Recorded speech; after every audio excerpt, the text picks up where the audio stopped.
స్త్రీ శక్తి అనేది చాలా వరకు వర్ణించడానికి అసలు మాటలే చాలా ఉండే మన గురించి చెప్పాలంటే. దానికి నేను సార్కి థ్యాంక్స్ చెప్పాలి, ఎందుకంటే చాలా బాగా చెప్పారు. కాకపోతే పెట్టాలి, మనం జాగ్రత్తగా చూసుకోవాలి, అదొక్కటి అర్థమైంది కదా. తల్లిగా ఒక తండ్రిగా కూర్చొని ఆలోచించారా ఎప్పుడైనా? ఎందుకంటే మన ఇంట్లో అవ్వట్లేదు కాబట్టి మనం ఆలోచించాలంట. ఇదంతా ఊర్లో ఉండే వ్యవస్థ. కాకపోతే గుడ్ బాయ్ గుడ్ గర్ల్ కింద పరిగణించి మనకు ఒక శిక్షకి అర్హురాలుగా చేస్తుంది. వ్యతిరేకంగా ఏదైనా సాక్ష్యం వస్తే వాళ్ళని జైలు వెనకాల శిక్ష.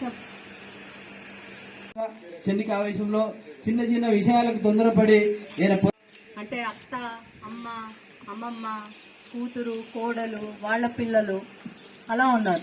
ఆధ్వర్యంలో ఈ కార్యక్రమం తీసుకోవడం జరుగుతుంది. ముఖ్యంగా ఎందుకంటే మీ అందరికి తెలిసిన విషయమే, జడ్జి గారు ఎంతో కష్టపడి చదివి వారు 4 గోడలు